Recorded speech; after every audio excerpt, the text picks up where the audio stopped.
Oke, masih dengan Profesor Kardus. Tak berijazah, tapi jenius. Ya, sejak pertama kali mengorbit pada 25 Desember 2021, super teleskop tercanggih dan paling sensitif di dunia saat ini, terutama terhadap pancaran inframerah super redup, yakni JWST atau James Webb Space Telescope, diketahui telah berhasil mengamati dan merekam objek-objek super jauh, bahkan super redup, yang umumnya tidak dapat terdeteksi oleh sistem teleskop canggih generasi sebelumnya. Ya, kurang dari 2 tahun sejak pertama kali diluncurkan, sudah banyak objek-objek misterius yang berjarak puluhan miliar tahun cahaya dari bumi sukses dideteksi dan diamati, seperti yang dilaporkan dalam jurnal Nature pada April 2023 ini, di mana teleskop JWST berhasil mengamati 4 objek misterius yang diberi nama JETS 65 Z10-0 hingga JETS 65 Z13-0, atau bisa kita sebut sebagai Z10, Z11, Z12, dan Z13. Selain sangat misterius, objek-objek yang sebenarnya hanya berbentuk titik putar tersebut diketahui sebagai salah satu objek tertua dan terjauh yang pernah diamati oleh umat manusia, yang berjarak sekitar 30 hingga 45 miliar tahun cahaya dari bumi.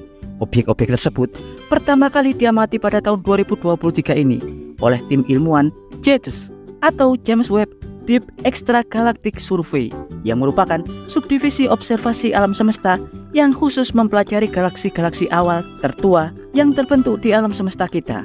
Karena menyangkut objek-objek awal dan tertua di alam semesta, pastinya letak objek-objek tersebut ada di kisaran puluhan miliar tahun cahaya dari bumi. Ya, oleh para tim ilmuwan, keempat objek misterius ini awalnya dikira sebagai kelompok ekstragalaksi atau galaksi terluar kuno yang kemungkinan sudah ada sekitar 400.000 tahun setelah ledakan Big Bang 14 miliar tahun yang lalu. Tapi dalam observasi lanjutan, para tim ilmuwan dari berbagai lembaga astronomi yang tergabung dalam misi ini mengungkap fakta mengejutkan.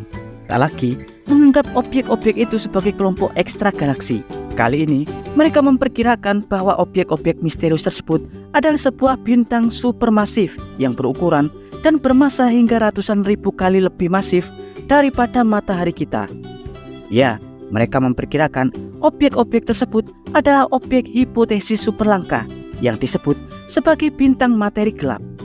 Tahukah Anda, dark star atau bintang gelap atau bintang materi gelap merupakan objek atau bintang hipotesis yang terbentuk dan ditenagai oleh pemusnahan partikel-partikel dari materi gelap.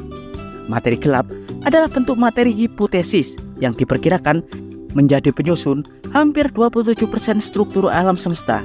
Materi gelap tidak dapat berinteraksi dengan gaya elektromagnetisme, meski materi gelap disebut menjadi struktur penyusun paling melimpah di alam semesta kita. Tapi faktanya, para ilmuwan hingga saat ini tidak dapat mengetahui keadaan materi ini karena sulitnya untuk mendeteksinya. Karena faktanya, materi gelap tidak dapat berinteraksi dengan gaya elektromagnetisme. Bintang materi gelap sangatlah super langka. Diperkirakan objek-objek ini hanya terbentuk di awal-awal penciptaan alam semesta. Sangat berbeda dengan bintang-bintang pada umumnya yang terbentuk dari pereaksian fusi isotop-isotop hidrogen seperti tritium dan deuterium hingga membentuk plasma helium. Bintang materi gelap dihipotesakan menghasilkan termal atau panas dari reaksi pemusnahan antar partikel materi gelap. Meski memiliki nama bintang gelap atau bintang materi gelap, bintang ini tidak sepenuhnya gelap. Bahkan bintang ini merupakan salah satu bintang paling terang di jagat raya ini. Bahkan 1 miliar kali jauh lebih terang daripada matahari kita. Saking terangnya bintang ini, jika bintang ini diletakkan di tengah-tengah galaksi kita Bima Sakti, diprediksi radiasi termal bintang ini akan dapat menerangi seluruh galaksi Bima Sakti. Karena bintang ini memiliki massa di kisaran 500.000 hingga 1 juta kali lebih masif atau jauh lebih besar daripada massa matahari kita. Ya, karena bintang-bintang gelap diperkirakan terbentuk ketika alam semesta baru terbentuk, di mana saat itu bintang-bintang fusi hidrogen belum terlahir. Maka dari itu, mustahil kita untuk menemukan bintang ini di sekitar galaksi terdekat dari kita. Dihipotesakan, bintang-bintang materi gelap merupakan bintang-bintang pertama yang terbentuk di alam semesta jauh sebelum objek-objek bintang-bintang fusi atau planet-planet di alam semesta ini lahir. Meski bintang ini belum dapat dipelajari dengan pasti karena bentuk, struktur, dan penyusunnya, yakni materi gelap, memang sangat sulit untuk diamati. Tapi diprediksi melalui simulasi kosmologi Big Bang, bintang gelap ini kemungkinan terbentuk ketika unsur-unsur hidrogen dan helium awal baru terlahir di alam semesta ini, di mana pada awalnya elemen hidrogen atau helium awal tersebut masih terdistribusi dari mayoritas materi-materi gelap, di mana saat itu awan hidrogen dan helium murni runtuh bersama materi gelap di pusat protogalaksi awal. Keberadaan partikel-partikel materi gelap yang terdistribusi dalam keruntuhan tersebutlah yang nantinya akan mengalami reaksi saling memusnahkan hingga menciptakan reaksi fusi materi gelap.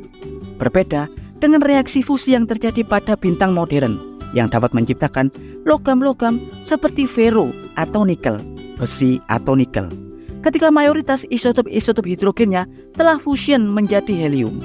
Bintang materi gelap dihipotesakan tak dapat menciptakan kandungan unsur-unsur berat seperti fero atau nikel sama sekali. Salah satu elemen berat yang dapat terbentuk hanyalah inti helium.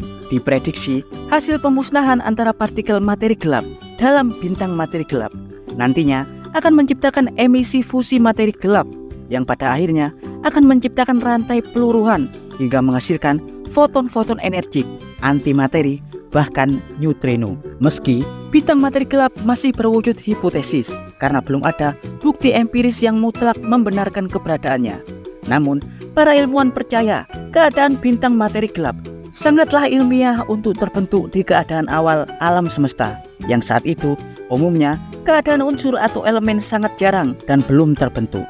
Selain itu, bintang-bintang gelap di awal penciptaan alam semesta dihipotesakan juga dapat berevolusi menjadi lubang hitam supermasif dengan ukuran yang jauh lebih besar daripada lubang-lubang hitam di sekitar galaksi kita. Lubang-lubang hitam tersebut kemungkinan terdistribusi di sudut-sudut alam semesta gelap yang sangat jauh dan tentunya akan sangat mustahil untuk diamati dengan alat-alat tercanggih saat ini. Ya, dan berikut adalah informasi singkat dari Profesor Kardus tentang keadaan bintang materi gelap yang kemungkinan telah berhasil diamati oleh para ilmuwan yang bekerja dengan teleskop JWST. Jangan lupa like, subscribe, dan tekan tombol lonceng di channel Profesor Kardus. Tak berijazah, tapi jenius. Profesor Kardus dari jalur orbit L2 teleskop JWST mengabarkan